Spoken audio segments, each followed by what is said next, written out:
What is going on, everybody? And may the 4th be with you. I am your Star Wars Uche, Nwaneri. It is Star Wars Day, baby. The 4th of May, the Force of May. Welcome to Lineman Life Live. Today, got some interesting things to talk about. We'll try to finish up the draft grades if we can by the end of the show. But gonna get into some things today. Obviously, the offseason, the draft is done. So now we look for some more salacious things to talk about in the football in the sports world.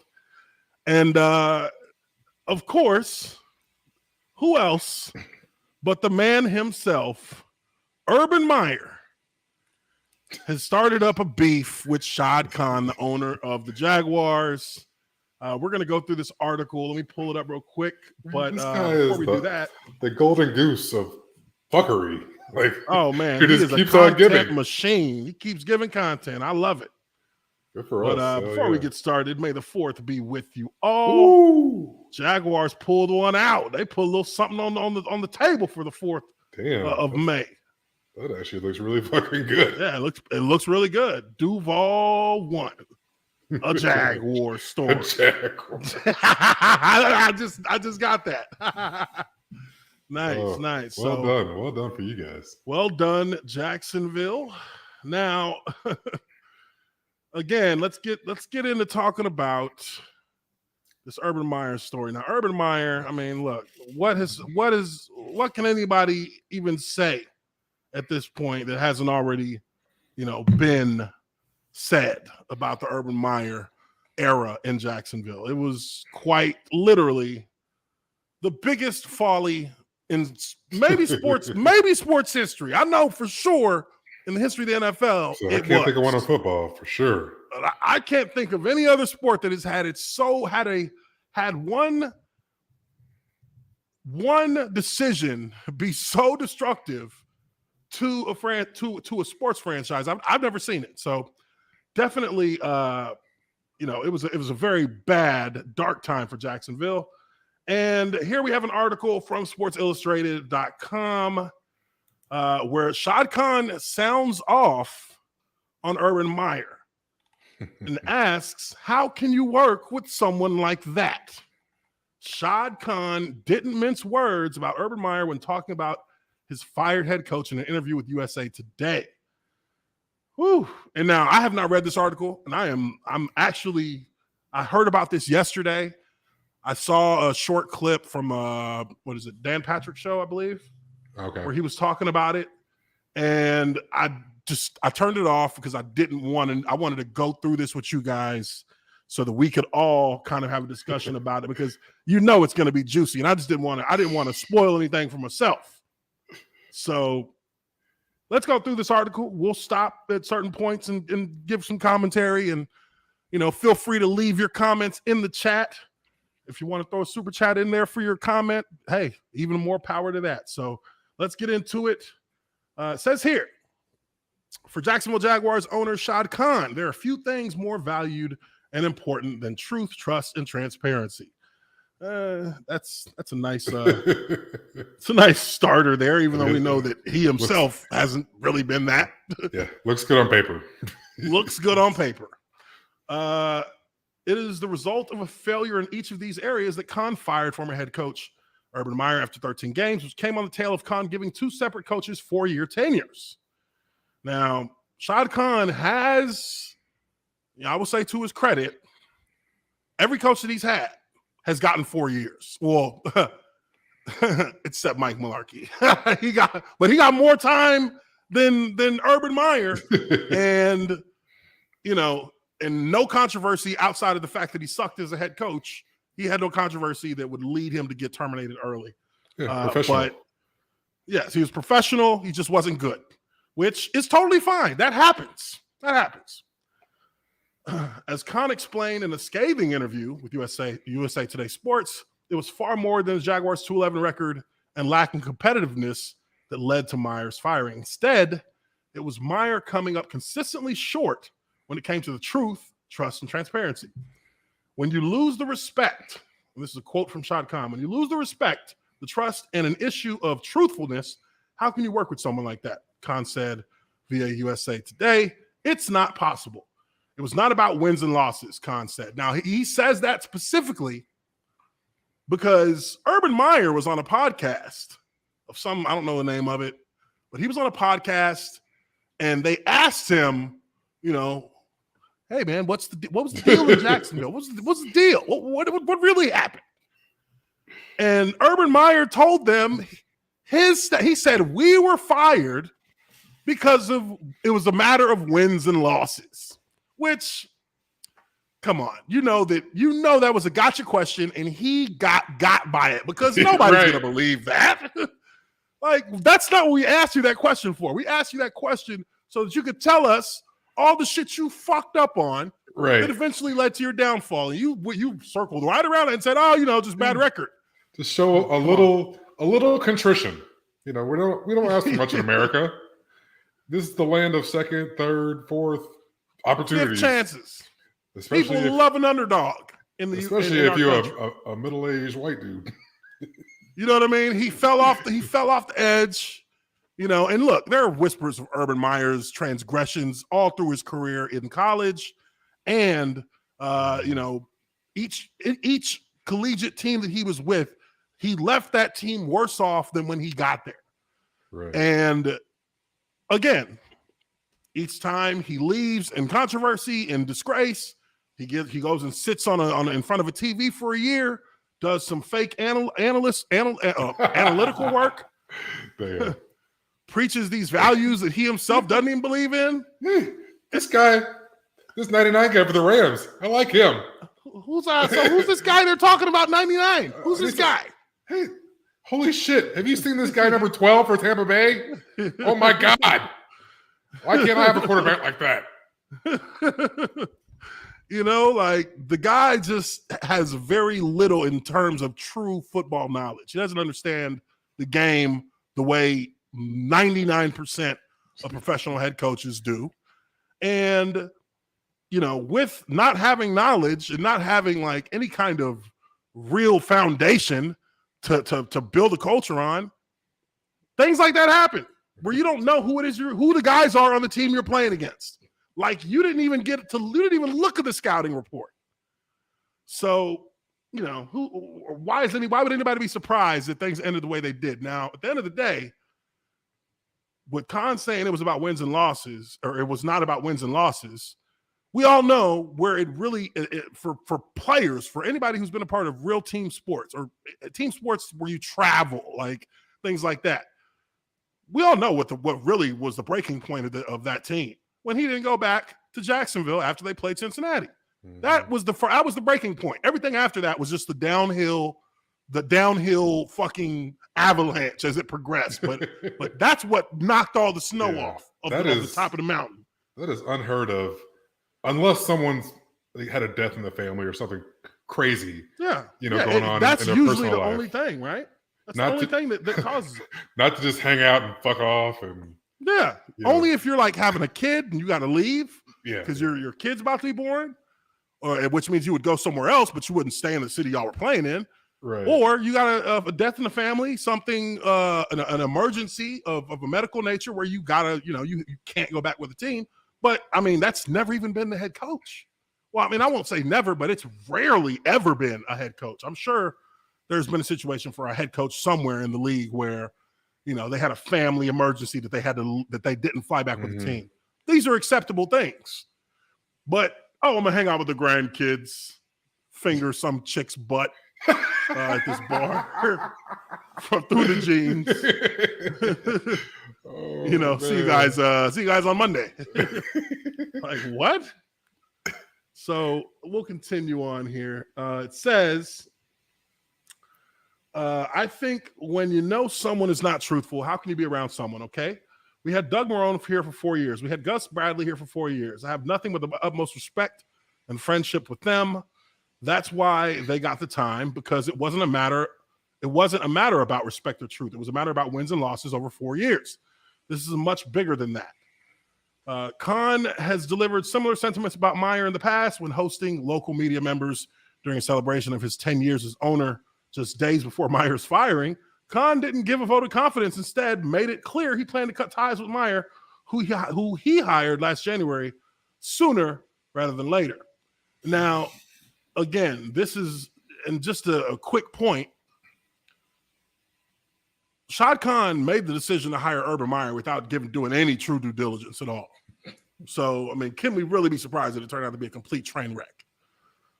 He didn't do much due diligence. He had his mind set on that because of the prestige around Urban Meyer's name. But, in a traditional NFL setting where people are trying to vet coaches or vet staff that they're going to bring in or even vet players, I mean, hell, when we were getting ready to get drafted, I was getting FBI background checks from the Atlanta Falcons. The Atlanta Falcons were emailing me FBI background checks to print up and send back. And I'm in the Kansas City Chiefs, Chicago Bears. I'm over here like, oh, damn, like this is real thorough. Like, I was like, I don't have a criminal record, do I? No, of course not. But there's a process for everything that these teams do because they're making investments worth millions upon millions of dollars, not only for the player or the coach individually, but also like this will affect the franchise's bottom line as well. Because if you get people who don't know what the fuck they're doing, attendance tends to go down the more you lose. And that's what was happening almost instantly with the Jaguars. It looked like the team, I'll say this. The first 4 weeks of the year, the team didn't look good. But in that Cincinnati game, they looked like they made huge progress. There was a huge, upward stride for the Jags because that game came down to the last series against a team that would go to the Super Bowl. Right. And the Jacksonville showed some resolve. They didn't win, but they showed some good resolve, that's what you build on. That's what you stack on top of itself to get to a win. And he abandoned the team after that. So, but anyways, let's continue. Good job, fellas. See you Tuesday. Great. Good job. See you guys. Yeah. Are we getting on the plane, coach? Yeah. You're getting on the plane. I'll be right there. I'll be right on. What concerns me is obviously wins and losses. This is Shad Khan continuing. But hey, we're sitting here. We haven't had a lot of wins. Okay. What's different about this thing is you have losses and you have drama. Khan said before firing Meyer. In the past, it was like you were, quote, it's like the lowly Jaguars and everyone left you alone. Now the scrutiny we have is really something different. So how much of that is we're bringing it upon ourselves, or how much of that is deserved, or how much of that is? Okay, I don't quite. I think he must have just been kind of. Yeah, sometimes it doesn't. His mind must have just been. Yeah, his mind must have just been going, and he was just kind of starting and stopping statements. But yeah, it doesn't look good when you write it down. But no, yeah, I get what he's saying. At a point, before Urban Meyer, it was like, okay, the Jags just are not doing. They're just not good right now, and that was it. Yeah. Then Urban Meyer comes into the picture. It's like the Jags are extraordinarily bad, and they got a lot of drama, which is amplifying how bad they are, and it's eroding the actual core of the franchise. You're right, though. I mean, pretty much like you said, it's not only the wins and losses. Well, in this case, it's not only the losses. It's all the dumb shit that's going on in the periphery here. I mean, I'm not sure the things that make you seem not professional. Right. I'm not sure if you could. Well, you could always win enough to overcome it, but it would take a shitload of winning. It would have taken a lot of talent on that franchise, on that roster to cover up bad culture and coaching, which is why it's so hard to do it. You need to win 11, 12 games to look past some of the dumbass shit that was going on here. Because man, I remember, like I said, my rookie year, we went to the playoffs. We won 10 games that year. And I mean, real talk, we got to do whatever we wanted. The coaches never got mad about nothing. Yeah. Everything was cool. Everything was smooth. Like coaches would let us. We'd only do half-day practices. We'd be done with practice after a first team period. Practice over with. We got Pittsburgh this week. You know, so it's like when you're winning games. Hell yeah. There's a lot that you get as the perks of being a pro begin to show themselves. You know what I mean? The perks begin to show themselves. You're able to, you know, you have a Thursday night game. You win that Thursday night game. See y'all motherfuckers see y'all on Monday. See y'all on Wednesday. If chicken get crazy, see you on Wednesday. Yeah. That's when cats are on the computer, just everybody trying to book a flight. Let me get the fuck out of here. Hey, honey, get us a flight. Yeah, we're going to the Bahamas for the weekend. Like you can have rough edges on your team if you're winning ball games, but if you're not winning and you got rough edges, and these are not even like the common rough edges, these are egregious violations. Right. Yeah, I mean, normal shit is like, I mean, what's normal? A normal fuck up in the league is probably like get a possession charge or getting arrested. Getting arrested.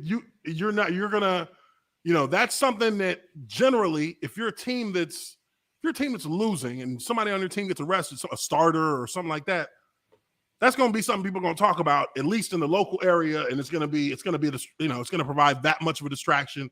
Depending on the team, it might be national. But I'll tell you firsthand, my rookie year, we're on a 6-game winning streak, and we're in our bye week. And you know that speech that coach gives right before the bye week. It's the same speech in every team in the NFL. It's the same speech. Bring it up, man. Bring it up. Take a knee. All right. So you guys know what the mission is now, right? You guys know we're on a mission here, right? We came together in preseason and training camp. We worked our asses off, right? And now we're making things happen. You see the city's buzzing. People loving you when you come out your house, when you go to the gas station. They love you. We just came off a big win. Just beat the Broncos. Big win. We got a bye week this week, man. All right?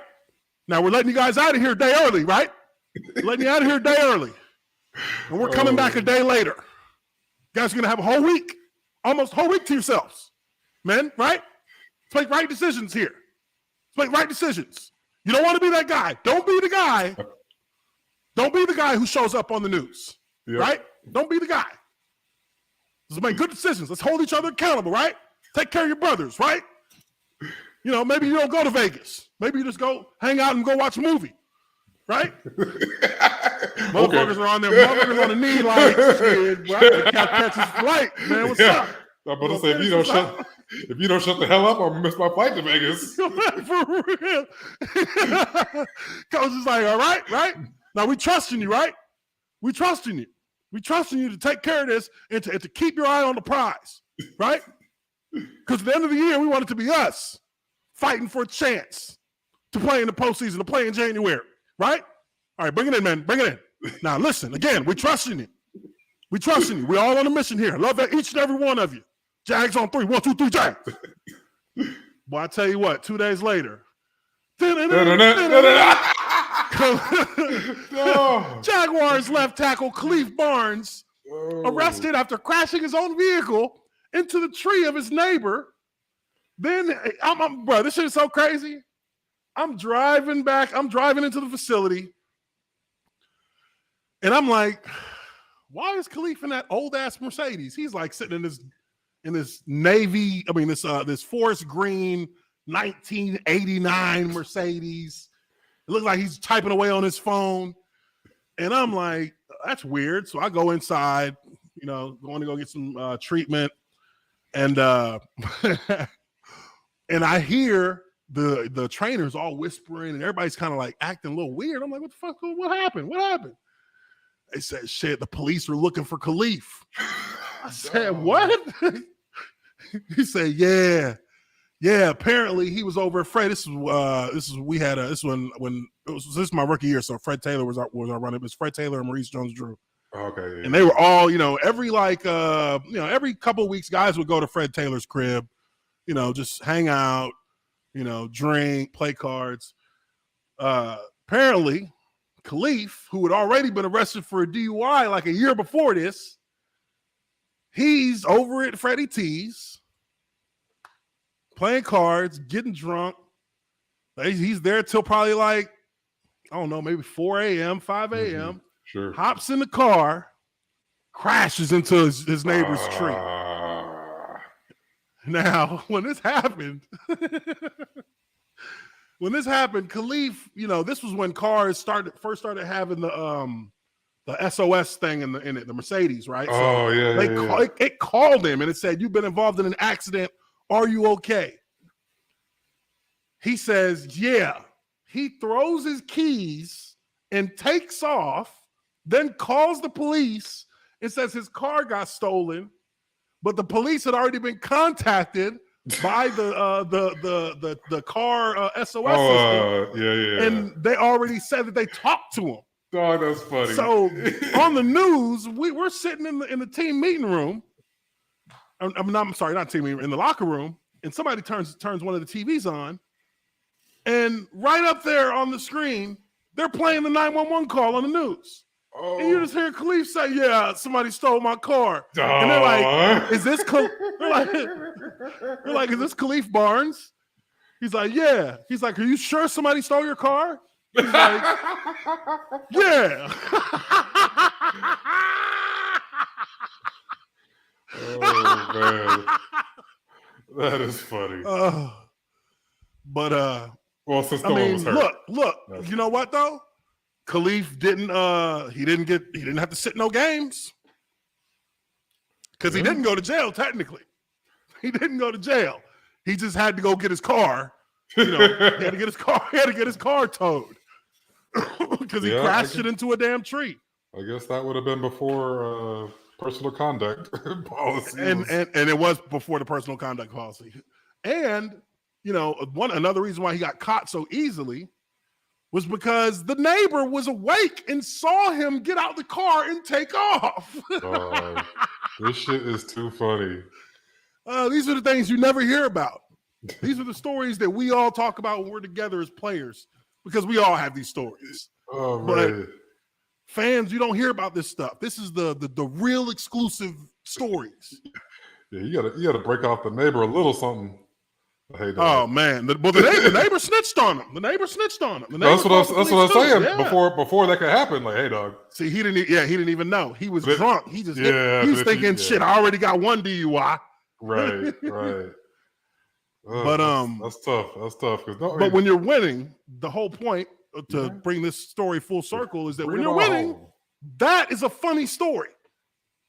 And it's yes. Did Jack Del Rio talk about it in the team meeting? Yes. Was he super pissed? No. He was like, "You gonna be ready this week? We're gonna have you. We gotta have you." He was mad at that in that regard. We gotta have you. What I say, Ben? I said, don't be that guy. But that was it. Completely we different. win the next week. Completely different attitude. If you're coming off a couple losses.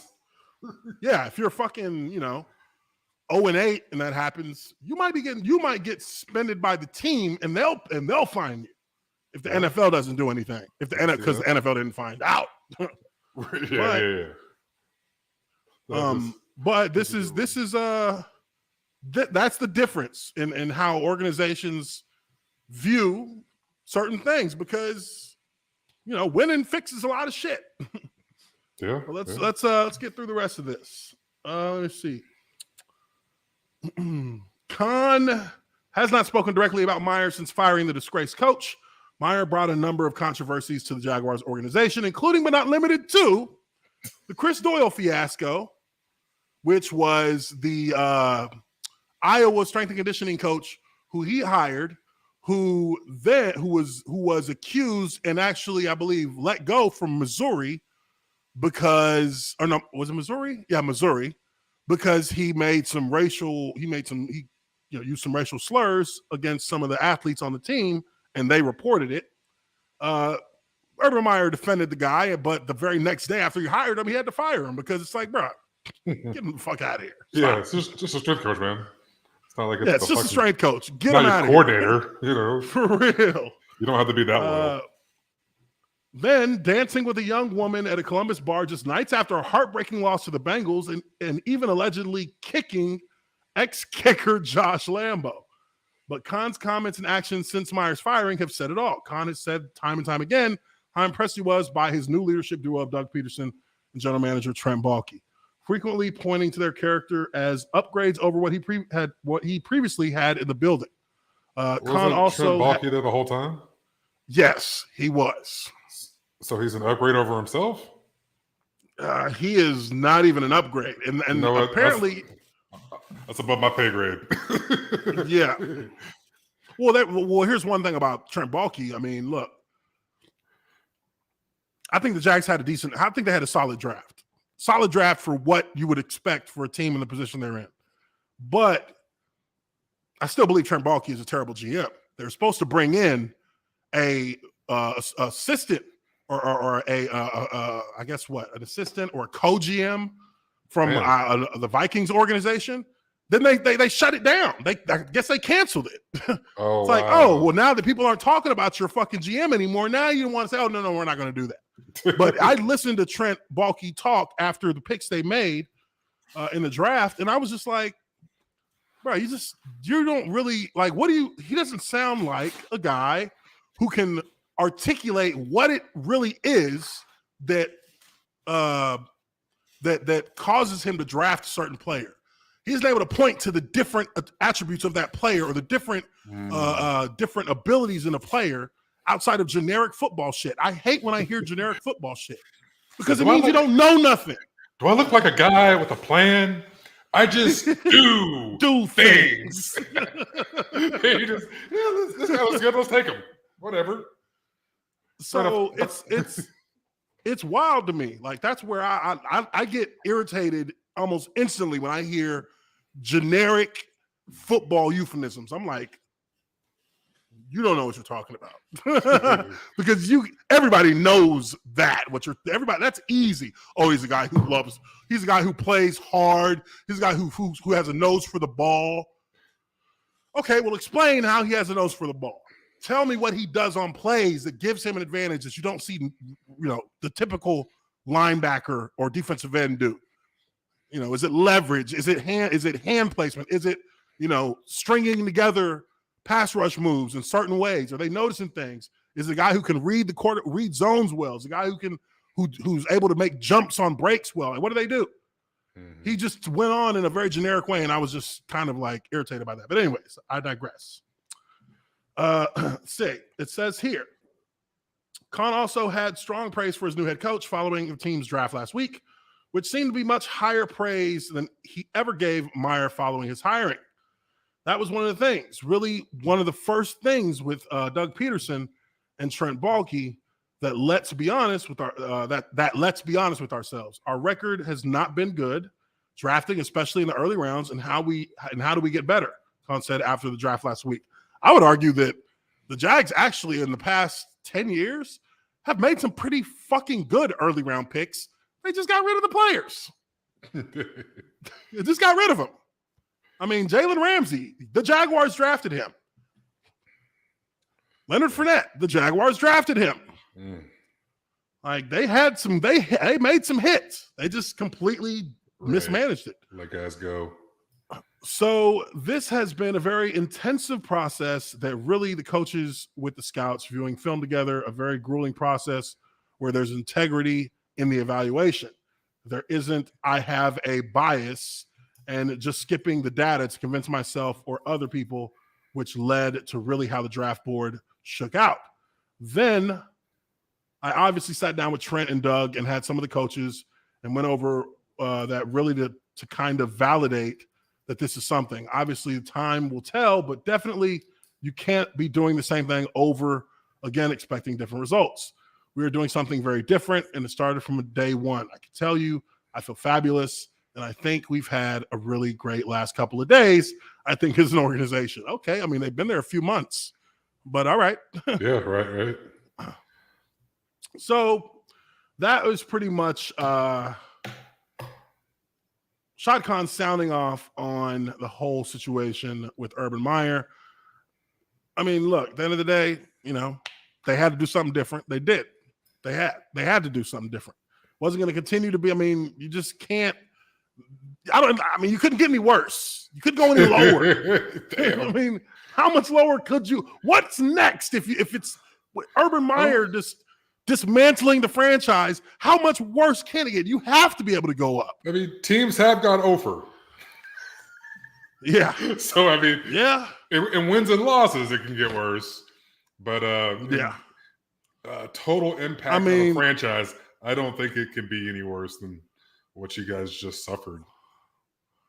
Ooh, that was bad. I'm glad I wasn't there. Because they would have had you would have heard me saying all kinds of shit in the media. Because they would have asked me too, because that's what they did when I was in Jacksonville. Because I would always be like, yeah, I don't think the game plan was that great. Shit just wasn't working.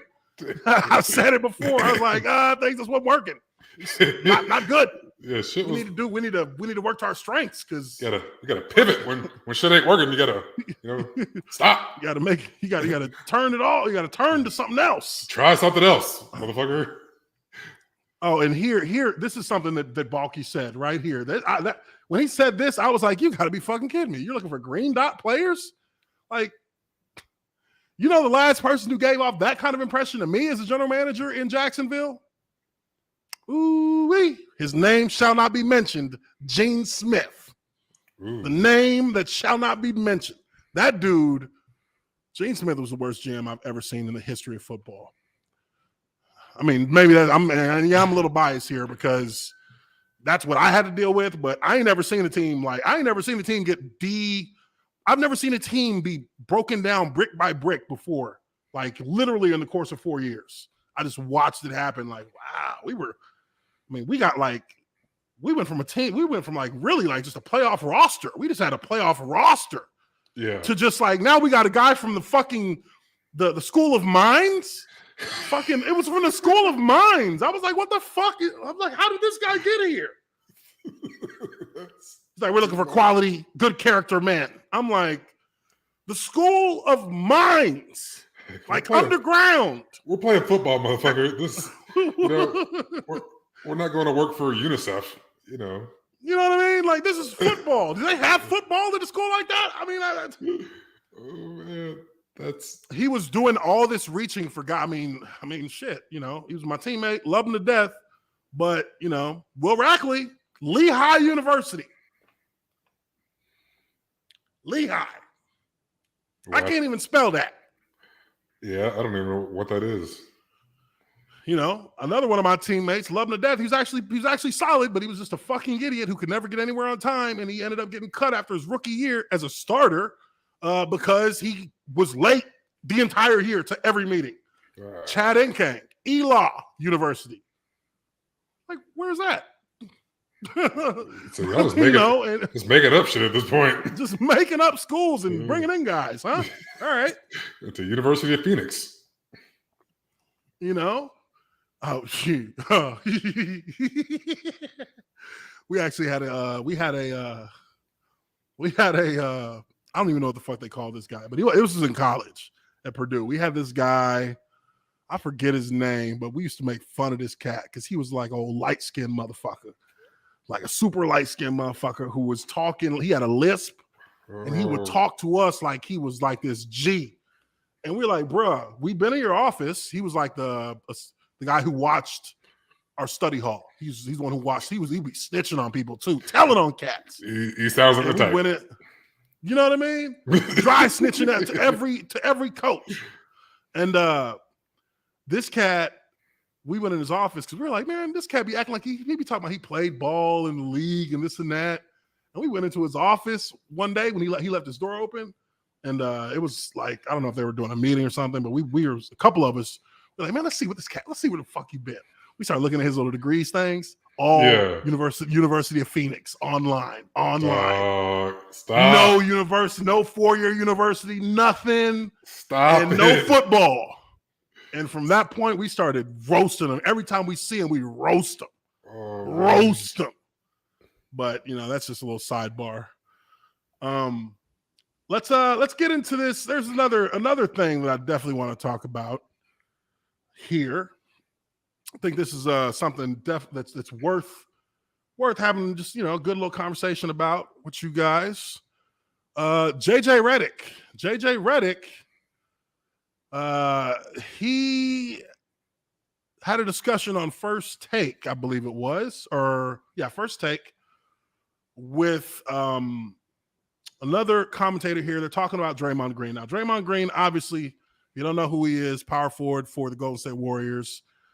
This guy's a defensive menace, and he's a guy who is, really he's the heart of that team when it comes to their emotional core. He is their heart. That's a guy who is loved in the fan base. He's a guy who plays with fire. He's a guy who plays at times. He's like this era's Dennis Rodman. That's kind of what he is. He's maybe not the same defensive prowess from a rebounding standpoint. And, a lot of people underrate Dennis Rodman. Dennis Rodman is one of the best defenders in NBA history. Okay. That dude shut down Shaquille O'Neal. Like, he was the only guy who shut down Shaquille O'Neal. And at one point, he was like a 2010 guy when he first started off in Detroit. Yeah, he scored a lot in the early parts of his career. I mean, it's not like he was just doing that because he couldn't, because he didn't have game. Like he could have been if he set his mind to it, a great two-way player. Yeah, no. Dennis Rodman, but still, elite defender. Elite defender. I mean, he played his role that when you're with the Chicago Bulls, I don't need you scoring 20. We just need you to shut down the best offensive player in the paint. Even on the wings, Dennis Rodman was an amazing defensive player, but that is kind of where Draymond Green is kind of to a lesser extent, kind of a Dennis Rodman type. But he'll be a Hall of Famer because he provides the same kind of energy to not only the team, but the entire building that a guy like Dennis Rodman did. Yep. Through his actions, through his words, everything, right? Now, First Take, as many people, know, First Take is one of these shows where they kind of put their finger up in the air and see where the wind's blowing and make their comments off of that. Their commentary is based off of what they feel is the thing to get behind a lot of times. Now, that's not saying that it's 100% wrong, but it's saying it's manufactured. It's not genuine perspectives a lot of times. They have scripts and angles that they are told to try and emphasize. I mean, I've seen that in a number of different media back rooms. They want you to talk about things in a certain way. They're not telling you to do this or that specifically. They just saying, hey, we want to focus on this general topic. Right. Because on just a few hot button issues, they're always going to differ. Yeah. The easy ones are the Cowboys, the Lakers, Yankees. Mm-hmm.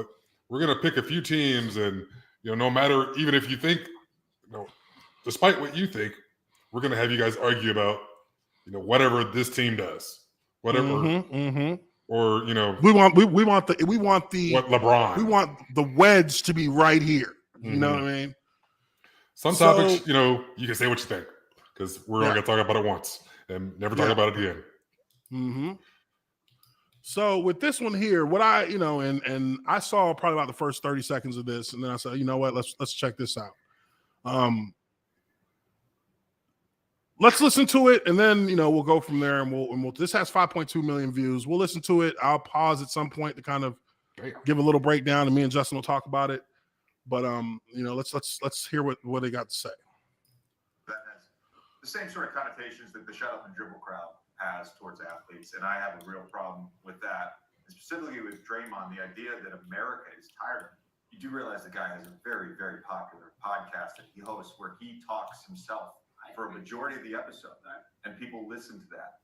He signed a talent deal with Turner because people want to hear what Draymond has to say. The reason they want to hear what Draymond has to say is because just like in this press conference, he is real, authentic, and unfiltered. And as a player, he is real, authentic, and unfiltered. The edge that he carries himself with, he's talked about this since game one. Klay Thompson has talked about this since game one. It's what makes him great. It's what makes him a future Hall of Famer. It's the reason he is who he is. It's just like saying, hey, John Morant, stop dancing when your teammate's making a three. The reason John Morant is great is because he plays with joy and fun and a carefree attitude and a fearlessness. You can't take away what makes a player great. So there's no shut up and play. So we got a minute left here, but just to stop right there, I think that I love what he's saying here because I've always complained about this, and I feel like, most athletes who aren't necessarily going in after their careers and jumping on, network televised sports shows to talk sports, a lot of those kind of guys have complained about this, is that often people who have the chance to actually speak for the benefit of guys like Draymond Green don't do it because they feel like they have to be beholden to like what their network wants things to be portrayed as. How many times have we sat here and watched and talked about commentary on football and we're like, that motherfucker knows that ain't true. Like, that's not true. That's not how things happen in the locker room or on the team. Like, that's not that's not how it goes. But you're saying that and people are going to believe that. With Draymond Green, they're presenting this as if, is there a problem with how he carries himself as a player that provides a negative impact on Golden State? And I think JJ Redick is speaking the truth in that the reason why this guy has so much respect from his teammates and from the people around him is because he's not like, and on one end you would say politically correct, on the other end you would say he's not afraid to just be real about what the situation is. Sure. And a lot of people are afraid to be real about it. They use generic euphemisms about sports, which that irritates me personally. What did Draymond say or do? I know he got like a flagrant 2 the other night. He got a flagrant 2. He got ejected. Related to that, and of course, he got ejected, and then it was brought up like because this is kind of if this is what happens to guys like him. You're gonna lose him. He's gonna get ejected in the playoffs in a game or two. Sure, he's gonna get close to being ejected in a couple. You also get the 7 texts. If they make the finals, he's clearly going to get over that. So so he is a guy he's a guy who that's part of his makeup, right? That's just kind of part of him. And you just try to keep him from, you let him be him without letting him explode. That's where he's gotten even better, because before he would explode and then he would get kicked out. But it's almost like, people are like, and what JJ Redick is speaking to is that this guy, I guess the guy who, and maybe I should have I tried to find a longer clip. This is the clip that everyone's been looking at. Okay. But the guy he was speaking to, the other analyst he was speaking to, Chris Russo is, basically going against Draymond Green and saying, that this is enough. People are tired of this. Like, just play ball. And it's like, no, fuck you. Don't just play ball. You play ball. You play ball. Players play ball in different ways. Ray Lewis talked all day on the field. Not necessarily talking shit, but he was making comments about everything as he played. That's part of what playing ball is for him. You know what I mean? Like, Draymond Green talks all day when he plays ball. That's part of who he is. That's just part of the game too, as well. It's a part of the game that you take it or you leave it, but it's there. As an offensive lineman, I ain't got the energy for that shit. I'm tired. Yeah, I'm trying to make 10 different fucking calls. And I'm focusing on my breathing and shit in between plays. Because in when 20 you start seconds. talking in between plays, if you get into a shit talking match in between plays, you're gonna pass out. You ain't gonna be able to breathe because you can only say like 3 words at a time. Right. Like, motherfucker, fuck you. And I'm trying to make calls and relay shit. You know what I mean? And, find the safety. Like, damn, I don't got time for this. Like it's part of the competitive nature of athletes. Some that's part of what allows the fire to burn inside of them, and that fuels their game. And I think that what JJ Redick is saying is that people in the media and in general in the population, this is what you should. These are the kind of players that you're supposed to cheer for, because they're not allowing anyone else to dictate their narrative as a player by themselves, as an individual. But these guys also bring a lot to the team. So let's hear the rest of what he has to say, and then we'll talk some more. He is so polarizing. I think for all the fans that you think listen to the podcast or watch him, I can give you 50 million fans who would say the same thing. Enough already. So he is a polarizing athlete. Sure, there are certain younger fans, especially, that like to hear him play. I'll give you a large segment of older fans who have followed the NBA for 60 years, this is not a political scenario or a race situation. Okay.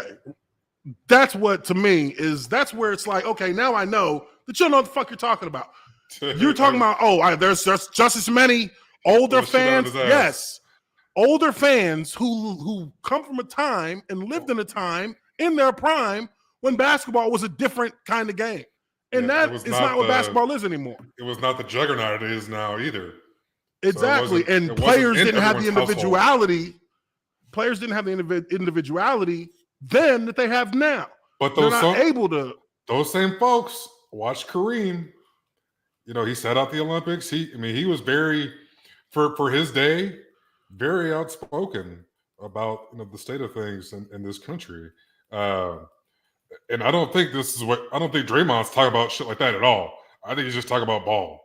So, like, when people say shut up and dribble, it's usually like when a cat's talking about politics or what they deem a guy wouldn't know anything about.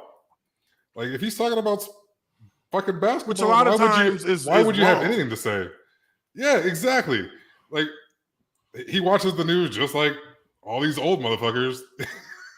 Watching the same news programming. And the thing is, and I guess one of the things I'm trying to get at is that, okay, you want to bring up older fans, motherfuckers who they're not relatable to sports of today. They're not. The only thing relatable to them for sports of today is the actual sport and the rules with which it's played, because they understand that. Outside of that, they are not relatable. These guys didn't have a job. These guys wouldn't have had a job 60 years ago. It was just you watch the game, and then nothing until the next game. There was no let's dissect every single thing that this guy there was no said. 24-hour news cycle. Let's talk about what this guy wore to the arena, or let's talk about this guy's social life off the field. It was just, I'm doing color for the game. I'll see you next week when the game's over. Yeah, and that's it. Back to your regular programming. Like, now, old people didn't have to be concerned with what a guy thought about certain stuff. But they just listened to the game, went back to work, came back, listened to the next one. That's it. Yeah. So here's some context for this situation, and I appreciate Vulgar Knight and Static Steel. Appreciate you guys for providing this, because honestly, I didn't know exactly what spurned this, but I do know Draymond Green and how he's perceived. And, personally, I love what Draymond Green brings to basketball. I love that, because those are guys that you can trust, because they're not tippy-toeing as a company man. You know what I mean? So it says here, Draymond also gave the double. Okay, well, hold on. Let me back up here a second. Okay, that's the first one. All right. Draymond gave the double bird to the Memphis fans when he went to the locker room for stitches. press conference, he basically said, I know I'll get fined, but I can afford it. Okay, yeah, what's wrong with that? And he said, says like 25 million this year, so I can afford whatever fine comes his way. Yeah.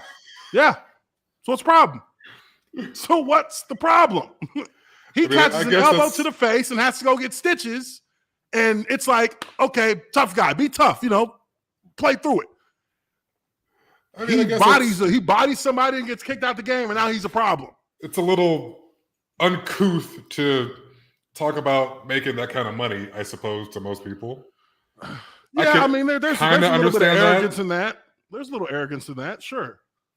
But not enough to like make all this fuss about. I wouldn't imagine, but him being him, okay, repeat offender, does shit like this all the time. But point to the lie. Yeah, point to where he's not telling the truth.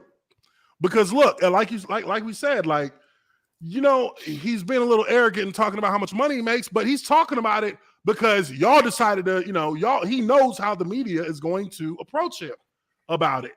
Like, they'll approach him about, oh, you just keep doing these things over and over. Like, you know what? This is the playoffs. I'm going to do what I got to do, and it's not going to always be clean for him, but I make enough. I live, which is fine. I don't have a problem with the player. And I think they just want to, like we talked about, like I said earlier, I think they want to see a little contrition, after incidents like this. Because he has done shit over and over. I get that, but it doesn't mean he has to give it to you. Oh, no. I'm not saying he's obligated to by any means. Maybe he should, but it doesn't mean he have to. Yeah, I'm just saying, like, the folks that are up in arms about this think he should, be, oh, no, please, I'm so sorry, I'll never do it again.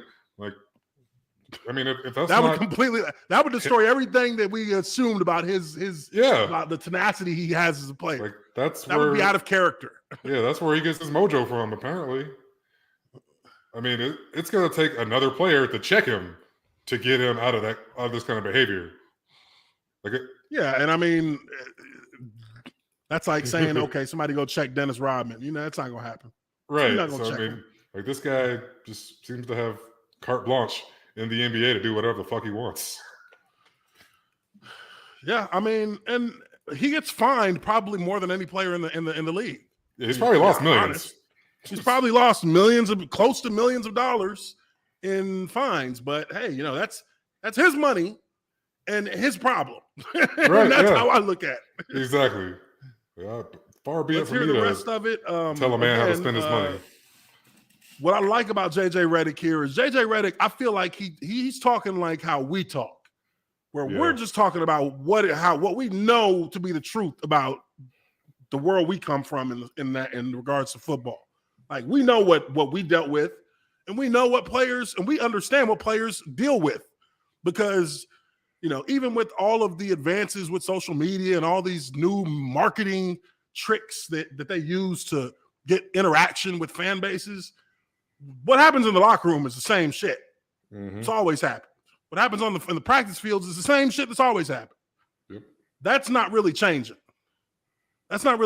So, we got a super chat here. $4.99. Vulgar Knight. Appreciate the super chat. He says, how do you guys as athletes feel about an opposing crowd cheering an injury? That's essentially what Draymond was pissed about.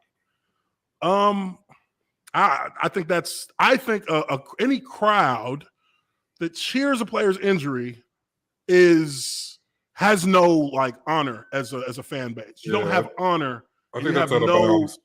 That's completely out of bounds. But you don't cheer when somebody gets hurt. There are places that are notorious for shit like that. Like, I remember Philly when I was a kid. When Michael Irvin's last game, he hit the turf. He fucking damn near broke his neck on their turf at the old vet. Hit the turf funny and broke his neck, and he's out there laying still, and they're out there, giving it to him. I remember that play. I remember that ended his career. Yeah. You're out here cheering and shit. That's, to me, a fan base that does that. I have no respect for that. Individually, you're just void of any type of decency. Like, this man's out here risking life and limb to entertain you. I mean, granted, you know, we both get some out of it. You know, we get paid a lot of fucking money, and you get entertained. But at the same time, I don't think anyone would be in their right mind to cheer someone injuring themselves. And, I mean, at the time, we didn't know if he was going to walk again. Yeah, dude was. I remember that because he was being tackled. Because the way I'm picturing it in my mind is the instant replay they did of it. He's being tackled.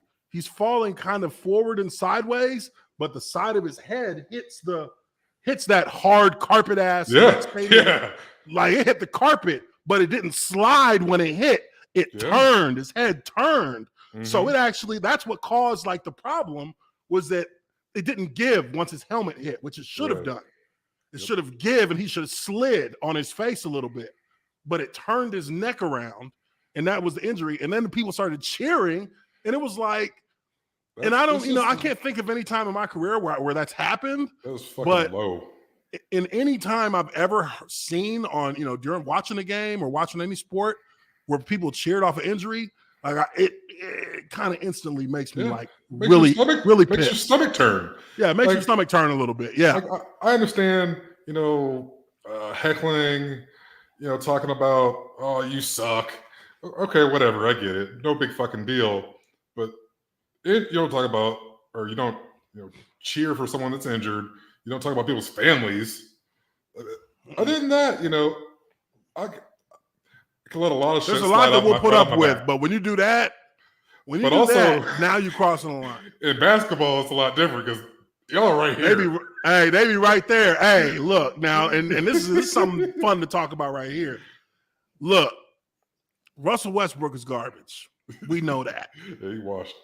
But the way that they went after this cat, I mean, heckling, I hadn't had no problem with. But once they start talking about his kids, I would have went up the stairs and whooped the motherfucker ass. Yeah, you got same. And I've seen NBA players dealing with that over the last 3-4 years, where people are not only just heckling them, they're heckling them about their family.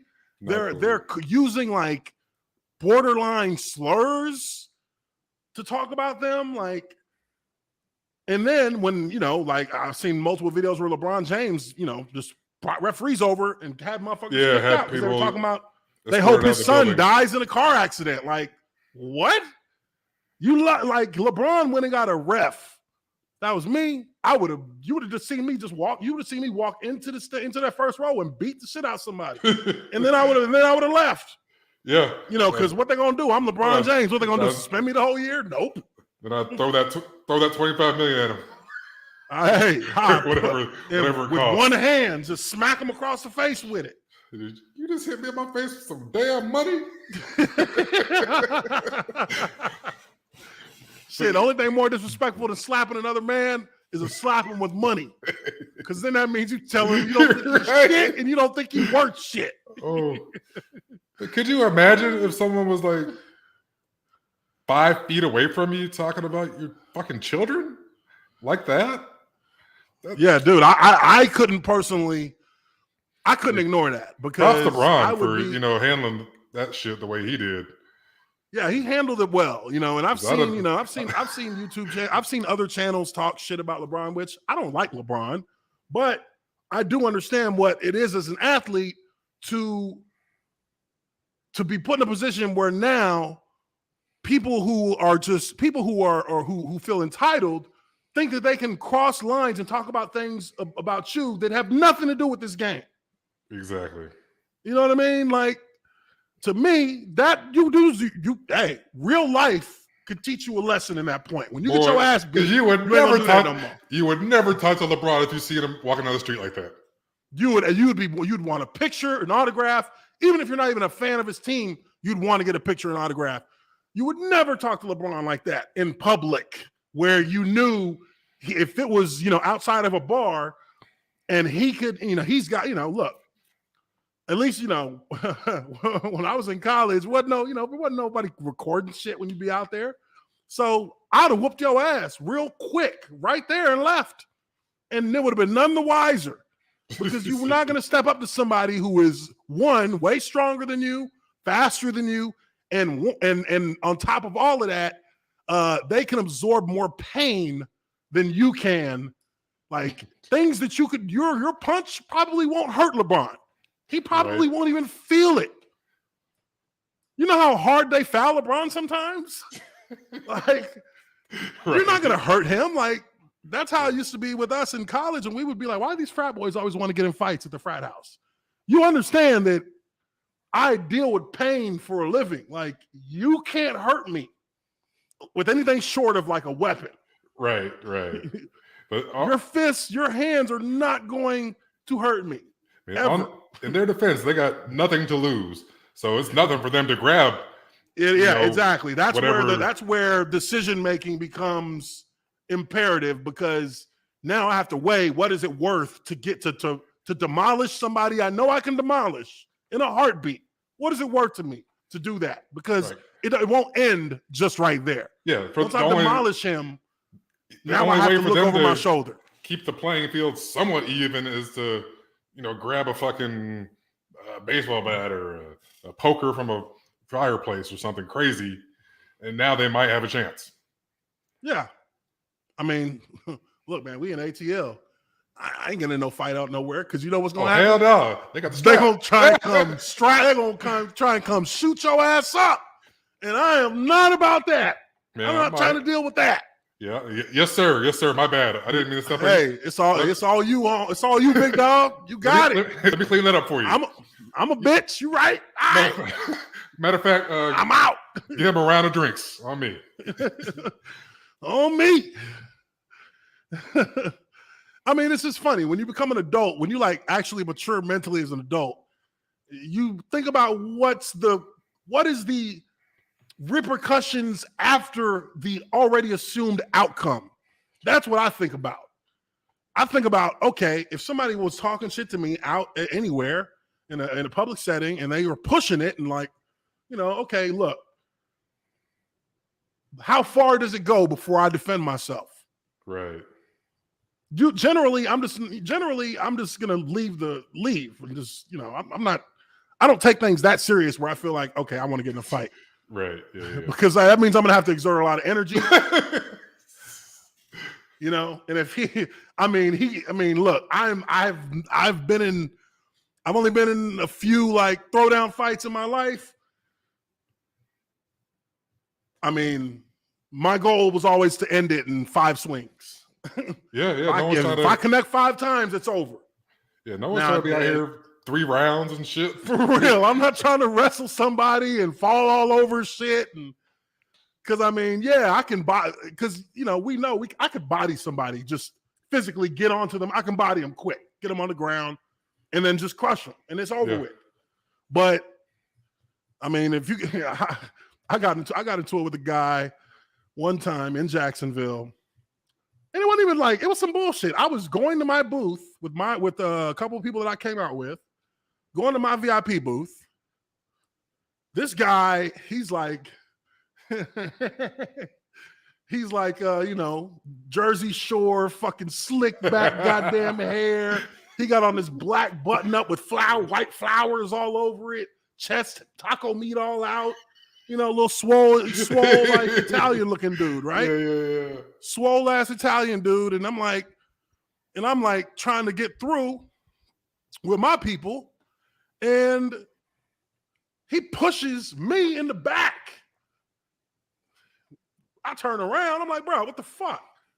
And he's got his drink in his hand and he's just sipping it, looking at me straight in the eyes, just, just kind of. Yeah. And so he starts, he's like, what the fuck you gonna do? And I'm like, this is like what, 24-year-old Uche? Oh, I took that motherfucker's nose right off his face right there. Wow. His shit just starts spilling. Security come in, security snatch him up, get him on the ground. They start kicking him, pulling him around. They get him out there because shit. I say, hey, okay, so it's that kind of thing. Now 38, I wouldn't do that. I would have just ignored him and kept walking. Because it's not, at that point, I didn't realize, I wasn't thinking about, okay, what if this cat got a knife on him? And he jump at me. Mm-hmm. You know what I mean? Yeah. I don't know what the situation could be. That's how I'm always thinking. Like, if someone's bold enough to talk shit to someone like us, like big ass motherfucker. Like either A, they really know what they're doing, like they're a fucking MMA type dude or something. You got to be an MMA cat, or they got a weapon, or you got to be a boxer. Yeah. So you're really like a trained fighter, or you got a weapon. So either one, I don't really want to fuck with you. Yeah, like I think highly of my skills because I boxed for a couple years when I retired, so I know I can like fight. I know I can fight. MMA cats, no, I don't want to fight them though. I don't want to fight them MMA cats because they start. If a motherfucker kick me in my goddamn knee, it's over. Now I got to shoot you. Because that's a surgically repaired knee right there. You kick that whole shit just shredded up in there. Hell no. Anyways, we kind of derailed here a little bit. All the way. Got a $5 super chat from Charlie Petla. Says, don't you love people who are closet racist and use undertones to say what they mean? You know that America. Yeah, I mean, that's all I can say about it. America. Because, I mean, look, people do that. A lot of people who do that, they do that knowing that you understand what they're saying to piss you off. I mean, does it make them a closet racist? Maybe, maybe not. But a lot of people will go to extremes in heckling athletes to just try and knock the athlete off their game. And not understanding that, you know, come on, when you're it's not even that you're going to knock me off my game. You're going to get yourself hurt. Because now that you're sending that player into an emotional state where anger as an emotion in the brain has completely overrides logical thinking. That's a scientific fact. When you get angry, when you become emotional, your brain, I believe it's like the top, like right side of your brain where emotion is, that fires and that completely erodes logic, which is in the front. Like logic just has no place to operate. So that's when people snap. So if you get somebody to a point where he just snaps, then hey, you know, you gonna have to deal with that. So there are consequences to your actions, man. Yeah. Even if it's just words. Yeah. There and again, like, yes, you're free to say whatever you want. You got free speech. That can't be censored by the government. And generally in normal society, people aren't going to say anything to you, or people aren't going to stop you from saying what you want to say. Now, once you've said what you want to say,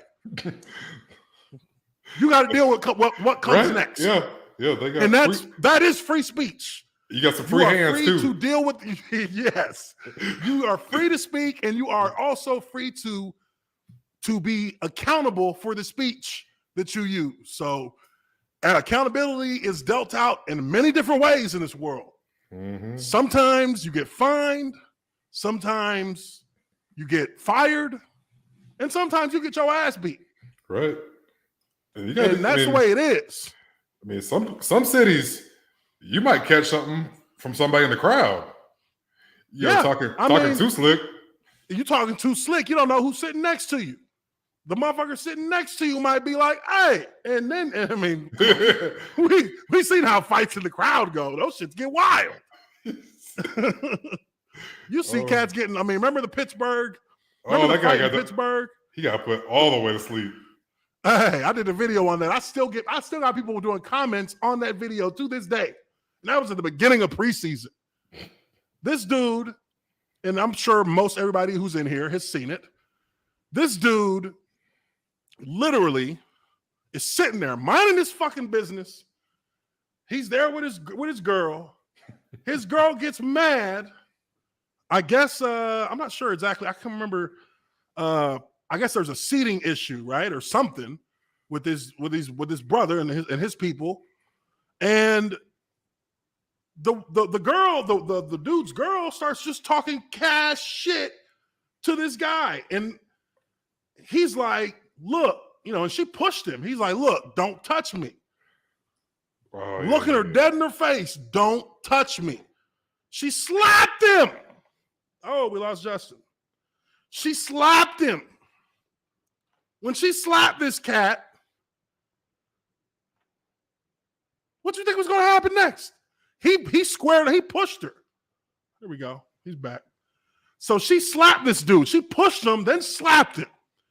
This dude bowed up like he was finna rock this woman, and that emotion was taking over his logic, but he stopped himself before he went over the edge. Because if he would have hit that woman, oh my God, he would have been done. That would have been, I mean, that would have been seen as wrong by everyone. Period. He caught himself halfway into squaring up, and he turned his attention but to her man. But he caught that stray. He was not ready. So the boyfriend stands up, or the husband, whoever he was, he actually catches this cat with a straight right in his shit. He catches the black dude right in his shit. Black dude stumbled like, oh. Yeah. And then he said, okay. We Get fight the hat on. And then he just started dropping 1-2s. And I guess white dude thought that he was gonna go down after that first hit. And when he powered back up and hit the XP buff, he just went into fury rage. He caught this cat with like 2 straight clockers, unconscious, back in his seat, out cold. And people got mad at this guy. Some people got mad at him. I mean, look, I ain't mad at him because you know who that whooping was for? That was for your woman talking shit. A woman.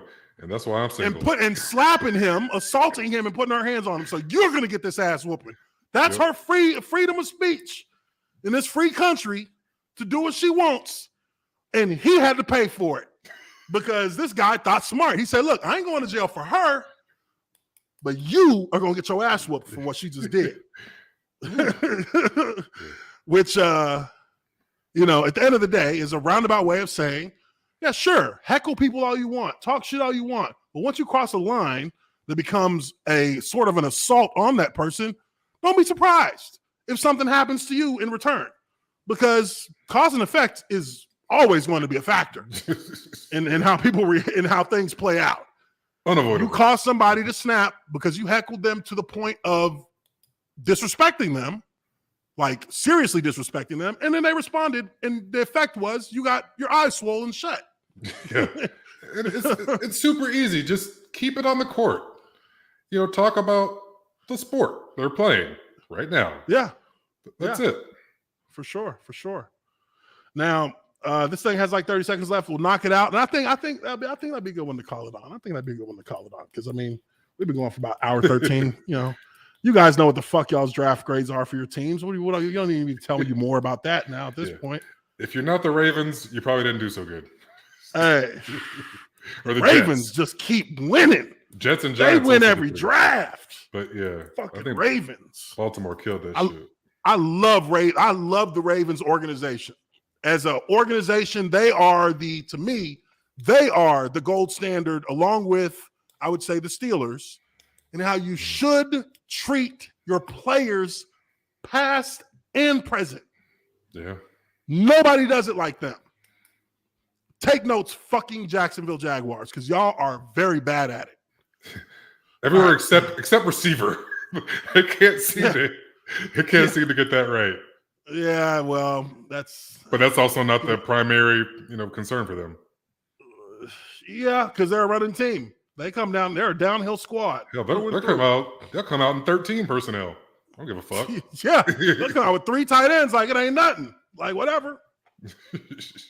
And they got two good tight ends this year in the draft. I know. So they play to they know what they are. They play to their strength and draft accordingly. All right, let's finish this up. Just about 30 seconds left. Let's go. Let me back it up a little bit. Clyde and give you a large segment of older fans who have followed the NBA for 60 years. This is not a political scenario or a race situation.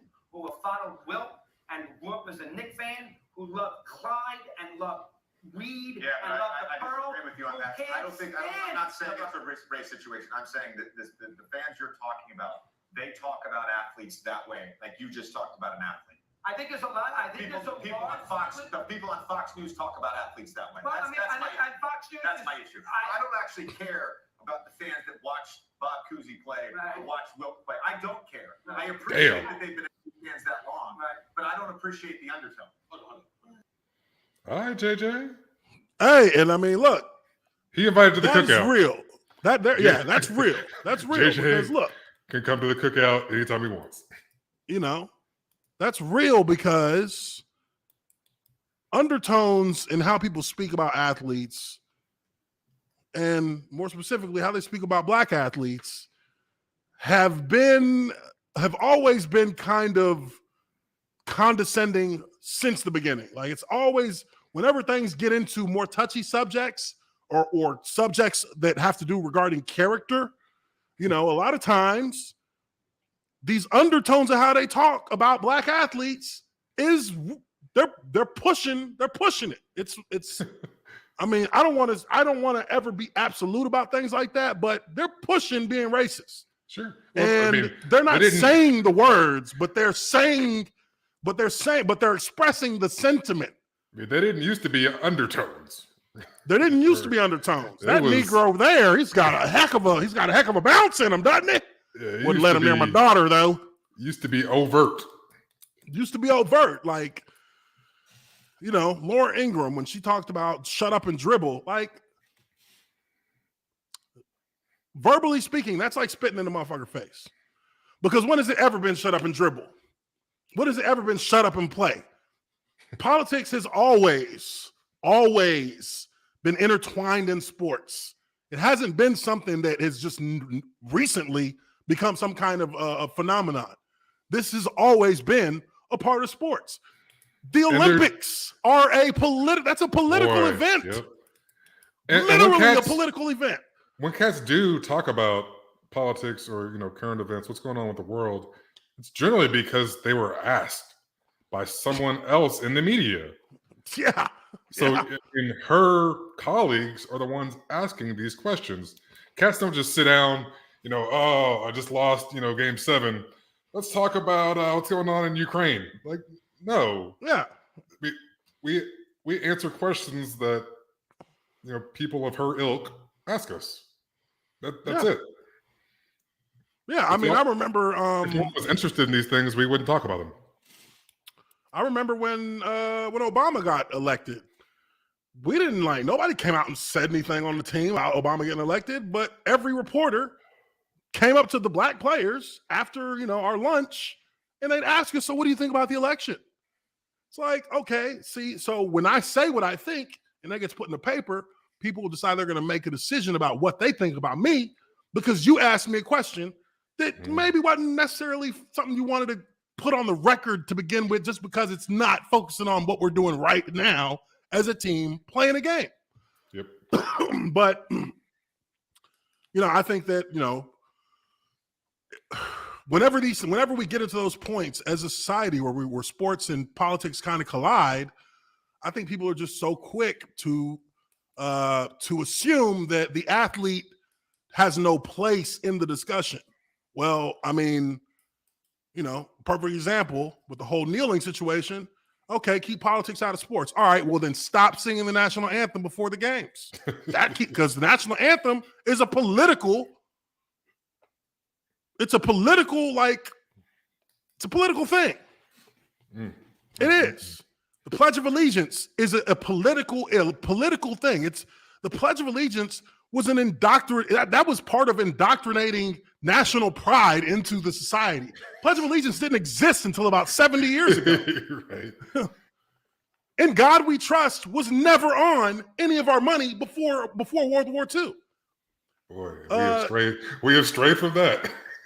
You know what I mean? Like, all these things were never part of they were never part of our society when it dealt with, you know, sports until we decided we wanted people to be like patriotic, quote unquote. But what is being patriotic? So at the end of the day, when, you know, someone is trying to get a message across with their First Amendment right, which is so ironic, and I hate to go into this tangent, but I feel like I have to kind of bring this up. No. People talked about players not having the right to protest or use their First Amendment right because they worked for a private employer in which the First Amendment does not really hold any weight whatsoever in a private setting, which is true. Fair point. But now you fast forward that and you look at how people on social media, Twitter being a prime example, say that, oh, free speech needs to come to Twitter. Like this is such a this and that. Like this, but Twitter is a private organization, a private company, a publicly traded private company, and they're about to go full private with Elon Musk. Right. The First Amendment does not exist there. It holds no power. Terms of service holds power. But people think that's free speech. So why is it not free speech for the athletes who are living in the real world, protesting, living in the real world, not in the matrix that is Twitter, but the real world? Yes. How come that's not First Amendment? And how come you don't support that free speech, but you support the free speech that you desire to have to spew your own toxic rhetorics or whatever message you may have in a forum that was never a public forum, that has always been considered a private, terms of service regulated, moderated application that has really, the same level of standard of protection for the First Amendment that players kneeling have. I mean, everybody loves using your platform, when it's military month or breast cancer awareness. Like. Exactly. Yes. Exactly. I mean, those things are all, give you the warm and fuzzies, but, we are also humans that live in this country. We're interested in how it operates and how it affects us. I mean, surely when you go to watch the Oscars, you're not expecting it to be completely devoid of any political issues. I mean, no outrage for those folks. I mean, they're in many cases equally as educated as we are. In many cases, they're not as educated as we are. Okay, I was getting there next. A lot of those actors and actresses, a lot of them come from high school, or they just went to an art school, performing arts school, and that's it. A lot of musicians, same way, but steadily involved with politics. Mm-hmm. I mean, even just the average person going to work. Why should you have a vote? Why should you vote? You weren't a political science major. Why are you voting? I mean, it's a stretch, but it's in the same ballpark. Like these people think, if you're not a poli-sci major from Berkeley or something, you shouldn't have anything to do with politics. Like, no, everyone gets to vote, so therefore I can say what the hell I want to say. I got everybody, and that the right to vote is like, that's an inherent, inalienable right. That's a right that I can never lose as long as I am a free citizen. Which I mean, I believe there's a gray area there when you talk about people who are incarcerated, because at the end of the day, if someone's incarcerated, are they still considered a citizen of the country? If they're considered a citizen, then where is the ground to say that they can't vote? Because they still pay for being in prison. It costs them money to be in prison. They work while they're in prison. They are, aside from being locked up in a cell, the ones who are able to be in some work programs within the prison, those people are actually productive in helping, provide a service to society that we rarely will recognize, because there's a stigma of who they are because of where they are, which, hey, I'm not arguing. I'm not going to sit here. I'm not going to try and argue for or against that stigma itself, because that's way too complicated for what the fuck we're talking about here. This is still a sports show. But I personally, feel like if you don't see free speech, if you don't see free speech as something that is applicable in the private setting because of your views in that particular situation, then you shouldn't be surprised if people give you that same hypocritical treatment on the other end when you look at something like social media where people feel like they're being censored.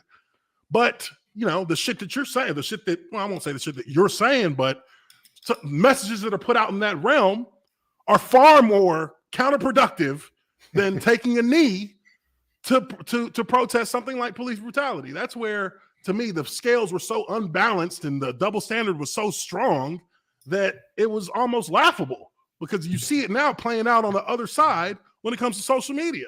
Yep. So it's like, okay, so y'all didn't have none of these complaints in 2016. You know what I mean?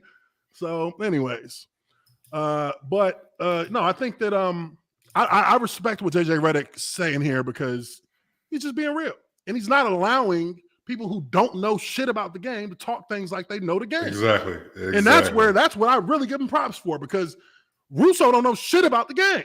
He may know the game from watching it and covering it, but he don't know shit about the game. And you're not going to talk about you're not going to make assumptions about somebody and make assumptions about knowledge in a respect to actually being behind the curtain when you ain't never been behind the curtain. So shut up. Yeah. It's just, sports adjacent. You know what I mean? That's and it's really as simple as that, because I really, really detest when players do it because they know better, because you've been there. I'll never let a third party make me misrepresent what actually happens in the football world, because that's not they haven't earned that, right? And there's no way I'm going to give them that. It's not authentic of you. Exactly. Anyways, you got to speak your truth, man. You got to speak the truth. Ain't no your truth. Your truth is an opinion. The truth is an objective fact. And I swear to God, that is one of the things that the liberal side of the social discourse has gotten so fucking wrong. And it irritates me to no end. Whenever I hear somebody say, "Speak your truth, King," I'll be like, "There ain't no such thing as your truth. There's the truth and there's opinions, and your truth is an opinion, and it'll never change." Oh man, I hate that, dude. That almost irritates me as much as hearing people talk about Taylor Lewan. Word God. Oh. Anyways.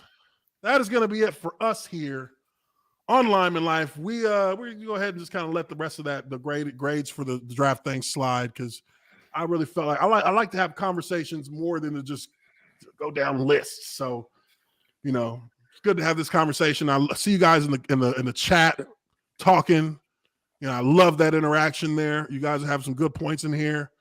That's why I'm starting to post some of you guys' stuff more as we're going through during the show, so that you guys know that I'm actually, I'm looking at what y'all are saying. I want y'all to interact. I want y'all to be in here with us, because y'all see it like we see it. So, and if y'all don't, then we can talk about it and discuss that. So, I appreciate y'all for doing that. Make sure y'all hit that like button.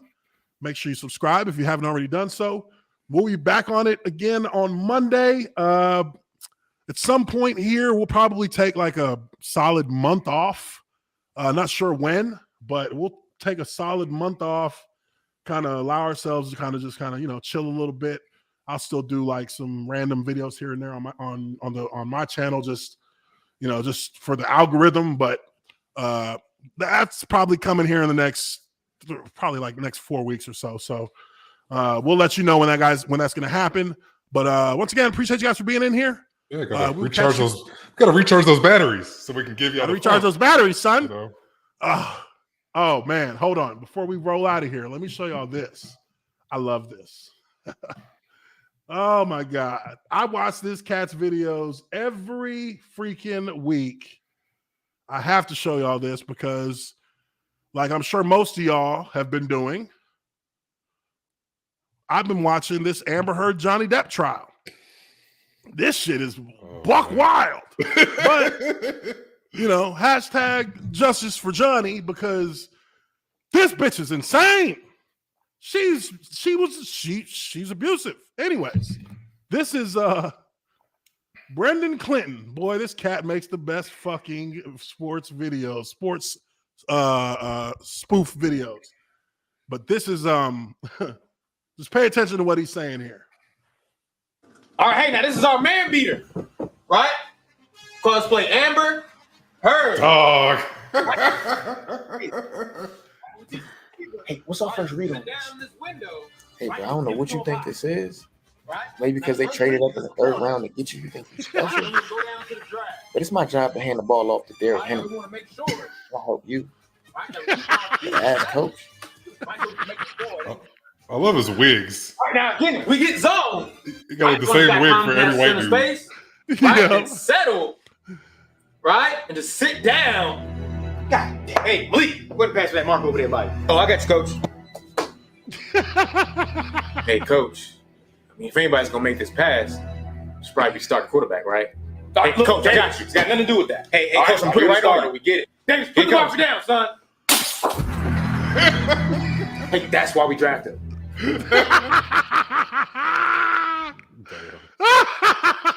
I love this dude's fucking videos, dude. Yeah, he has the best sports videos.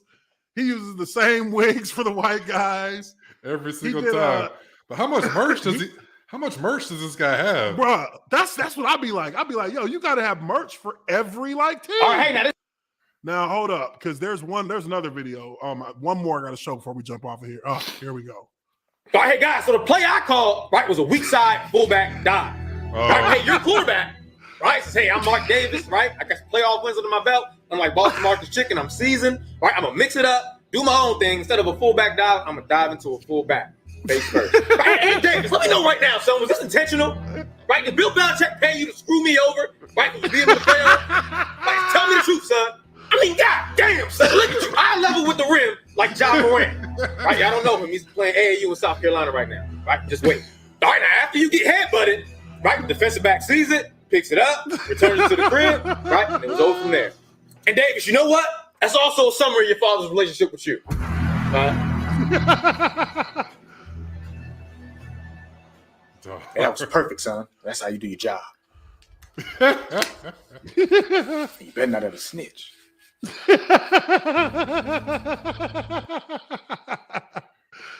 All right, guys, that's gonna be it for us. We will catch y'all on the next Lineman Life Live. Hope everybody has a good night. Peace out. Oh, good shit.